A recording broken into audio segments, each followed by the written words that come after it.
Which religion did Somalis practice before the arrival of Islam?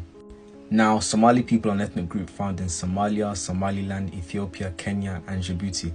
And Somalis are a Kushtik-speaking ethnic group. And other Kushtik-speaking ethnic groups include Oromo, Afar, and Beja.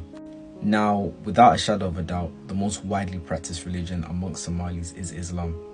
And Somalis have been practicing Islam for a long time. But which religion did Somalis practice before the arrival of Islam? Now, the indigenous population of Somalia practiced a religion called Wak, and it's sometimes referred to in the West as Wakism. Now, within the Wak religion, you have the almighty sky god and creator god called Wak. Now, within the Wakism creation story, Wak created the sky and created the earth under it. And for a long time, it was dark until Wak created a pee-hole for light to enter into the earth. This is also the origin of the Somali word for sun or sunshine, Qorach. My pronunciation of Somali is terrible.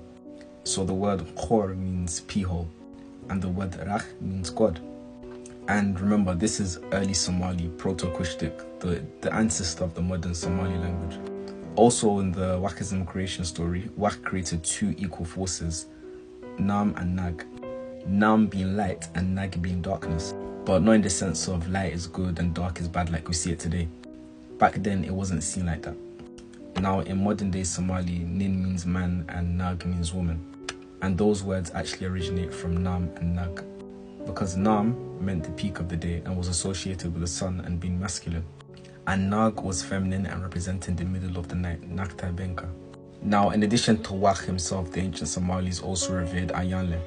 And the Ayanle were basically middlemen between deities and humans, kind of like angels when compared to Abrahamic religions. In Wakism, one thing that's very similar to Abrahamic religions is that you had different generations of giants. The Wak creation story talks about different groups of people who were giants, such as the Erima, who were hunters, the Madala, who were farmers and cattle keepers, the Tiri, who were camel and goat keepers, and the Gala and Gale, who were normal-sized people. And according to this creation story, people were speechless, as in nobody could talk. And the Tiri and the Madale ended up killing themselves to extinction. The Gala and Gala, who were intelligent, normal-sized people, were liked by Wak. And one day, they saw a crow screaming Wak, Wak, Wak.